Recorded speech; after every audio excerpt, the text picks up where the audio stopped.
Goosebumps.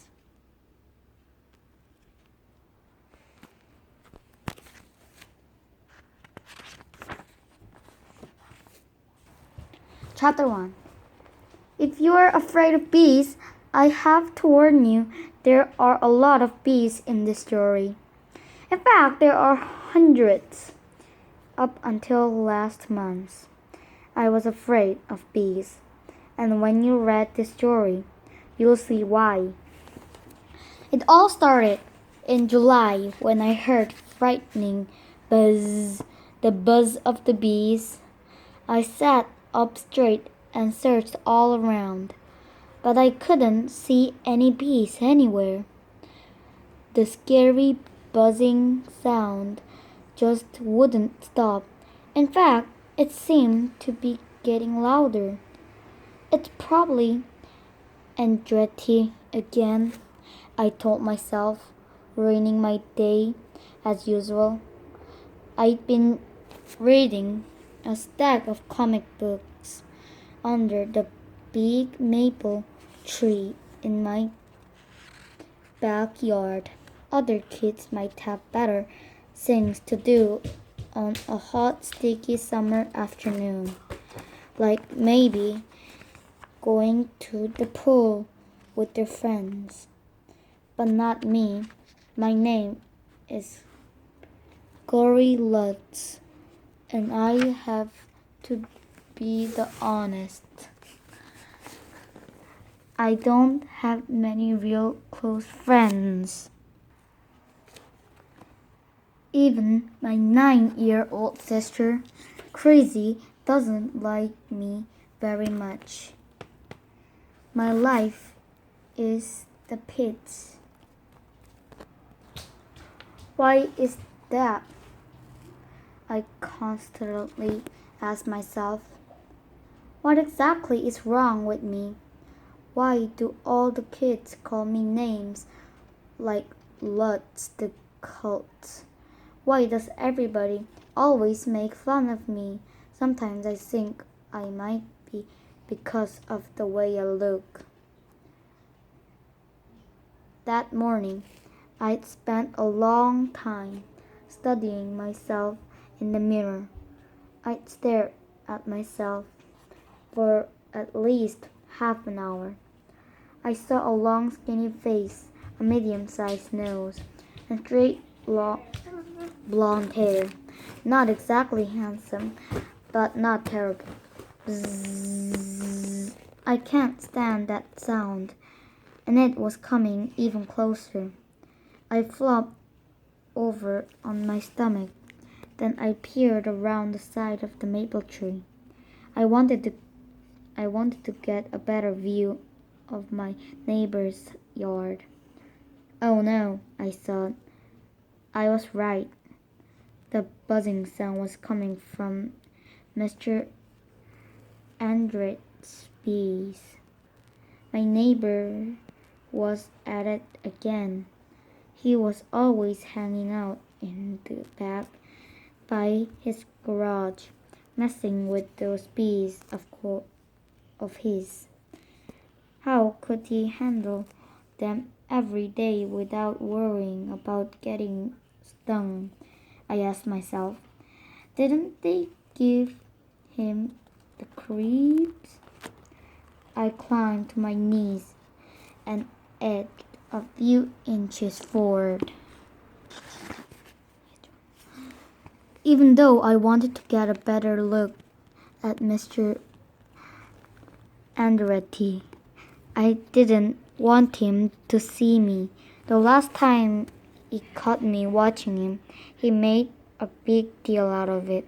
He acted as if there were some kind of law against sitting outside in your own backyard. What's this? He bellowed at the top of his lungs. Did someone start a neighborhood watch committee without informing me? Or is the freebie recruiting 10-year-old spies these days?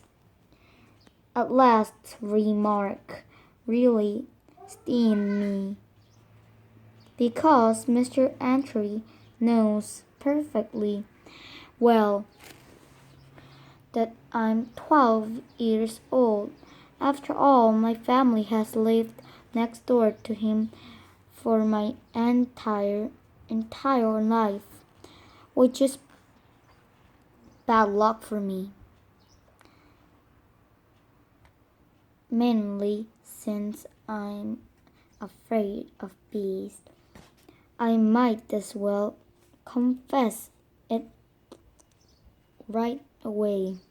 I'm scared of a few other things too, such as dogs, big mean kids, and dark loud noises, and swimming in the ocean.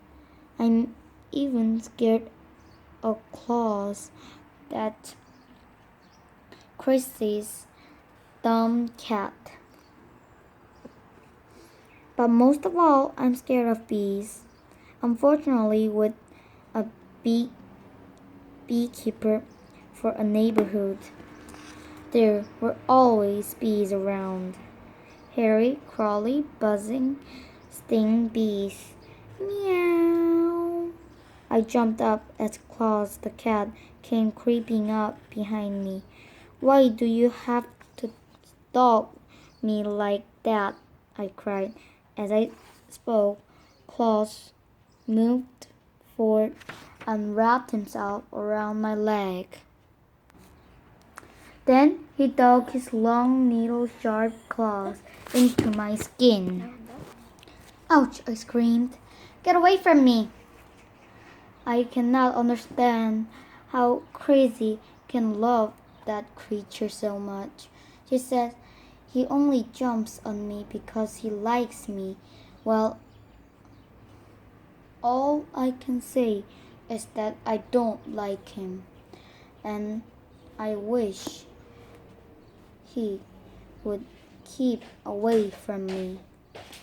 When I finally managed to chase Claus away, I went back to studying my neighbor.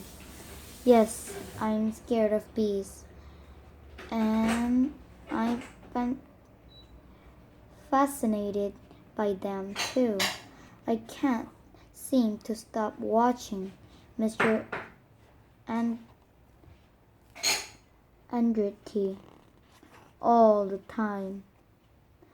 At least he kept his hive in a screen in the area because his garage that makes me feel pretty safe.